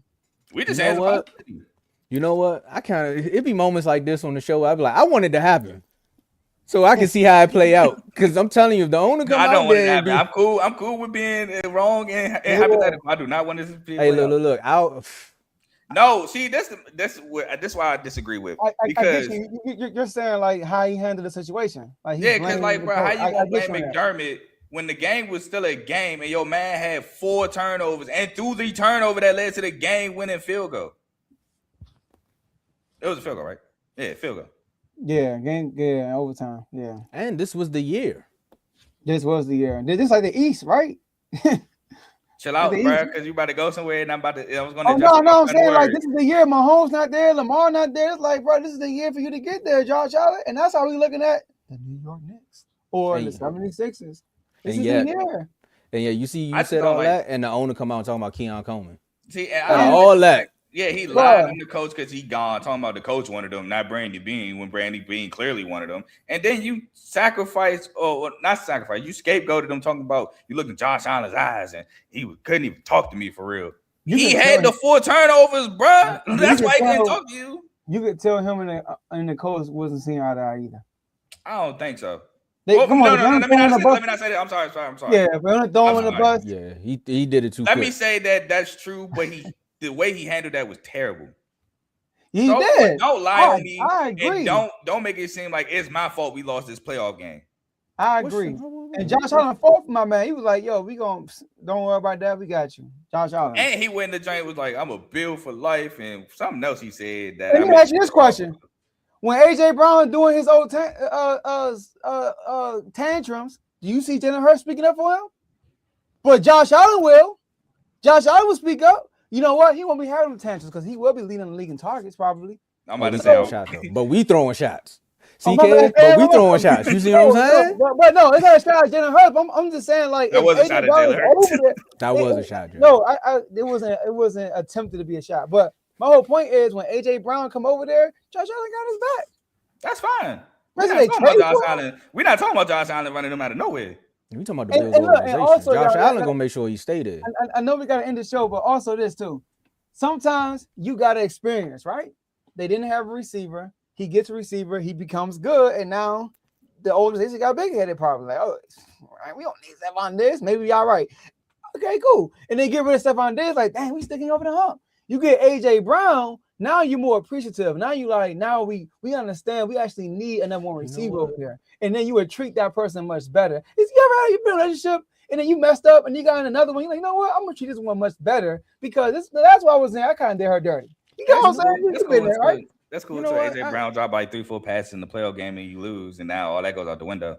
Or they catch COVID and then they don't play they don't play against the Kansas City Chiefs and then you cut them or you trade them to the Browns. You know, I'm just saying.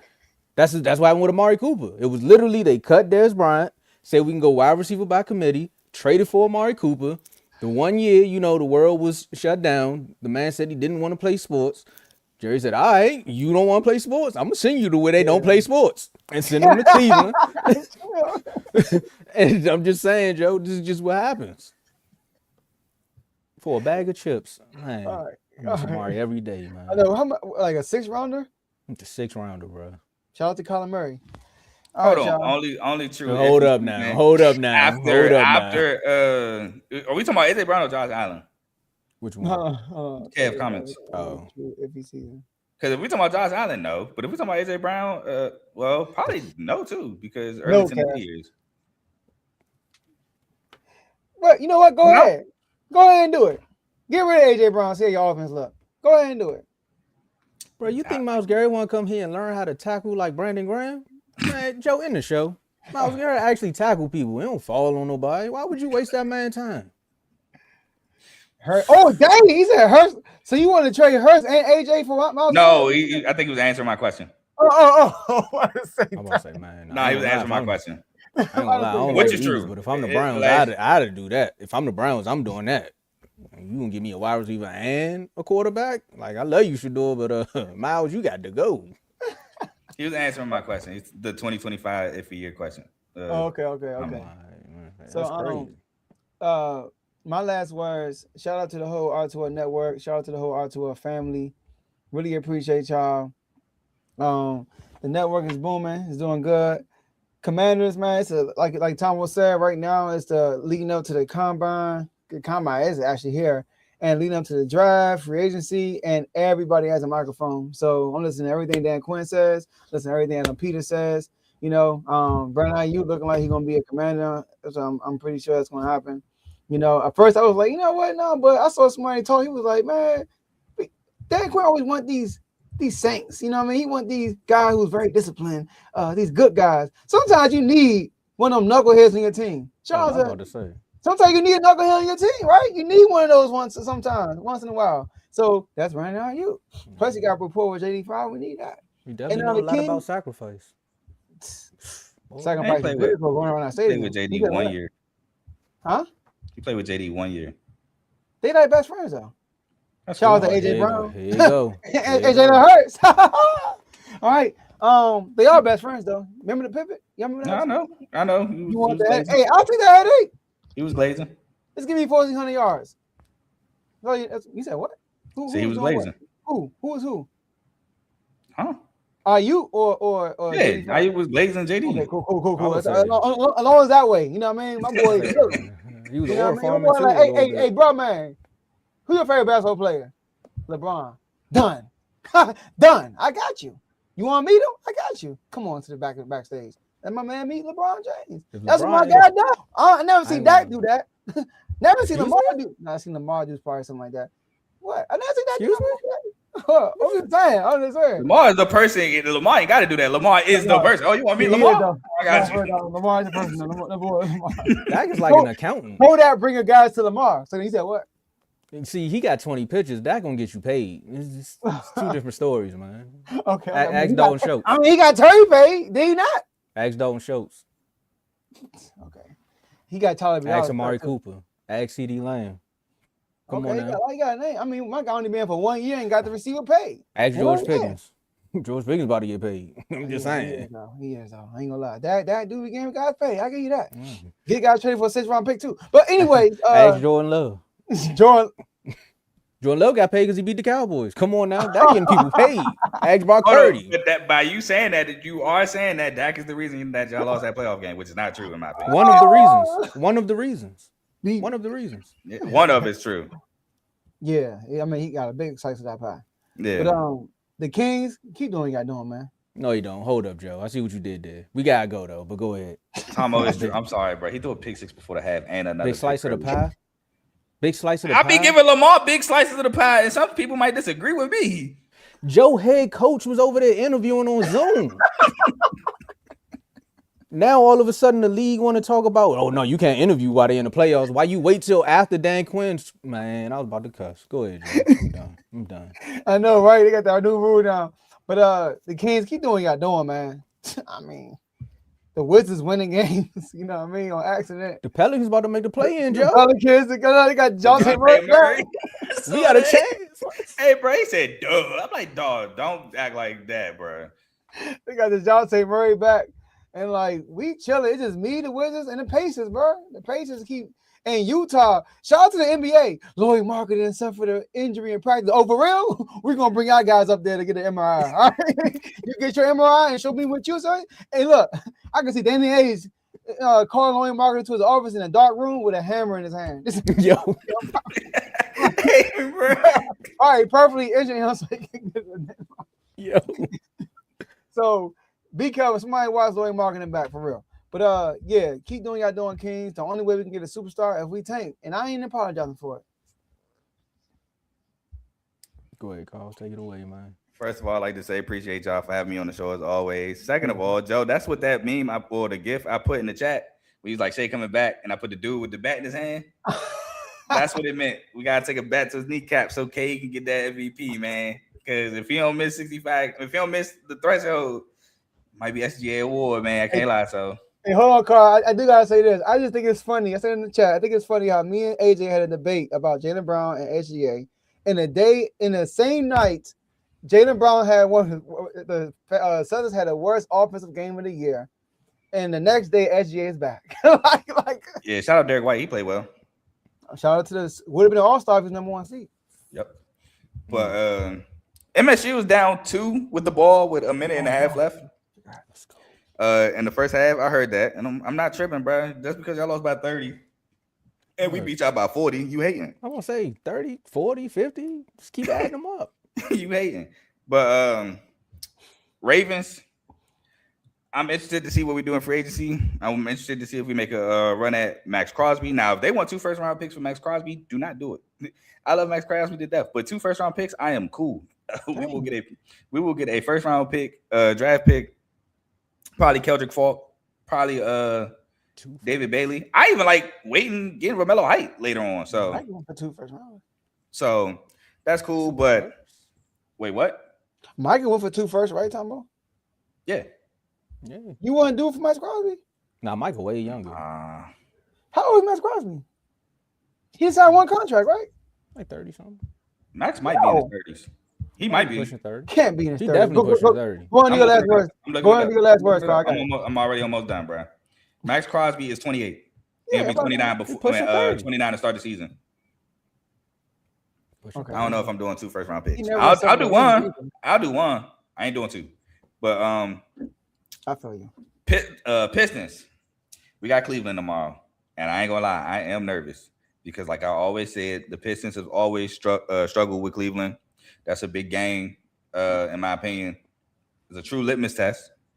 I think Stu is still suspended for that game, so that sucks. But big game nonetheless. Tigers pay Skubal. I do not want him to leave. I love watching Skubal in the Tiger jersey. I probably won't forgive y'all for this if he leaves. At last, but certainly not least, CTC will be live Saturday. We got a big slate of games Saturday. We got the WCC championship on the line. I think Gonzaga already has a share of it with the one game and the head-to-head win over St. Mary's, But they play St. Mary's at home Saturday night, so that should be a good one. We have St. Mary's, who's undefeated at home, Gonzaga, who wins, and they have the I know he's 28, Kev. I said he'd be 29 when the season starts. It says his birthday's in August. He might be late. Okay. Might be a delay. So that's a big matchup for the WCC. Shout out Wright State, who won the Horizon League yesterday. They got the 1 seed in the Horizon. And we got a big game in the Big West tonight. We got CSUN, Cal State, Northridge taking on UC Irvine. Is a 3-way tie for the Big West right now, including Hawaii, who does play UC Davis tonight, but I'm interested in that game. All right. We lost we lost by 1 point yesterday too. Buzzer beater too. It must be nice losing by 1 point. Nah, they lost to Boston College. That's kind of embarrassing this year. No. Imagine losing by 30 every time you cut on the game. Shout out to the Lady Terps though. They're doing their thing. Shout out to the Superstar members. It's crazy, man. The Lady Terps is out here balling, and meanwhile Villanova just prospering. Shout out to the Superstar members, man. Shout out to Chavo, Dimitri. I had to stop you because I knew where you was going. Shout out to Big O, BWT Teddy. He was on the show earlier, man. Thanks for blessing you with your presence. Decorius, FFC Coach Coombs, Chris, Giovanni, Donnell, RBO Vaughn. Shout out to Vaughn. Taniqua, Dave, myself, and Joe. Make sure you click the link. Become a member today. We've seen a lot of new faces in the comments. Make sure y'all come back. Hit that subscribe button. And my last words. My fault. I forgot to say one thing. I said I was going to address this at the end of the show. The Pistons are number 1 seed, right? Did you know in the last 6 years, only one team that was the number 1 seed made it out the East, and that was the Boston Celtics. So if the Pistons don't make the championship and hold on to this 1 seed, I better not hear nobody call the Pistons fraudulent. Go ahead, Tom. I like that. That's a short. And we just going to end the show on that one. Let my HOA member have his moment, man. There we go. I got one more thing to say, y'all. This Saturday will be 11 years for me and my wife. We have our anniversary coming up this Saturday. So I'm going to give her a shout out. You know what I mean? 11 years is a long time. Shout out to her. You know, she's the reason why I'm able to do this with y'all. Because we got kids. You feel me? Tom, you can relate. We got kids. So she hold it down while I'm able to do this with y'all. So I appreciate her. And I love her to death. That's all I got to say. Shout out to y'all. Missus. Hey, somebody knocking on my door right now, so we got to get out of here. Let's get it. That's all I got. That's all we got for y'all today. And we'll see y'all Monday at the next episode.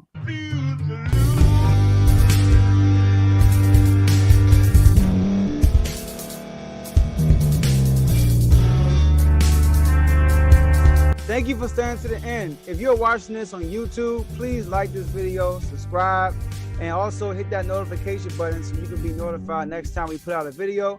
If you're listening on any podcast platform, subscribe and hit that notification button, y'all, so you can be notified we put out another podcast audio. And last but not least, hit that share button. No matter what you're listening to or watching it, hit that share button and send it to somebody that you know that would love to watch this episode you just listened to. So once again, thank you for staying to the end, and we'll see y'all in the next episode.